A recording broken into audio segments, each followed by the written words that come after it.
గూగుల్‌కి చీఫ్‌గా రేట్‌కి భూమి ఇచ్చారు. లేకపోతే ఇన్ఫోసిస్‌కి ఇచ్చారు. లేకపోతే గనక కాగ్నిజెంట్‌కి ఇచ్చారు. లేకపోతే టీసీఎస్‌కి ఇచ్చారు. అది తప్పు కాదని నేనే వాదించా. 99 పైసలకే ఇచ్చారంటే తప్పు లేదు అని వాదించా.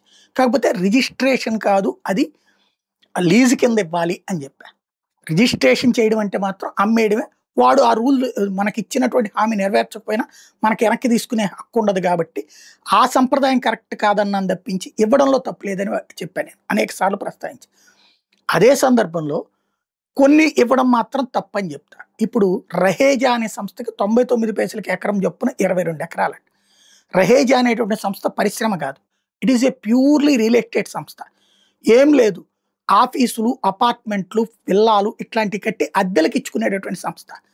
ఒకప్పుడు జగన్‌కి పెట్టుబడులు పెట్టాడు. జగన్‌కి తోడున్నారని చెప్పి రహేజా మీదకి ఈ ఇష్యూస్‌లో కూడా ఉంది. జగన్ మీదన పెట్టినటువంటి అక్రమాస్తుల కేసులు కూడా. అట్లాంటి రహేజాకి ఇప్పుడు 22 ఎకరాలు 99 పైసలకి ఇవ్వడం ఏంటి?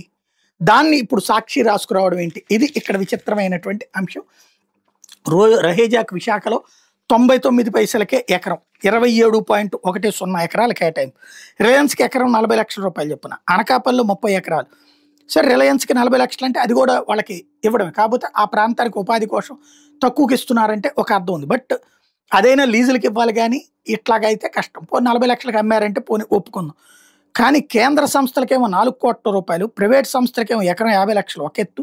రహేజా లాంటి వాడికి 99 పైసలకి. వాడు శుభ్రంగా కట్టి ఇప్పుడు ఈ గూగుల్ లాంటి వాళ్ళకో లేకపోతే గనక కాగ్నిజెంట్ లాంటి వాళ్ళకి ఇట్లాంటి వాళ్ళకి అద్దెలకి ఇచ్చి నెలలాగా అద్దెలు వసూలు చేసుకుంటాడు వాడు.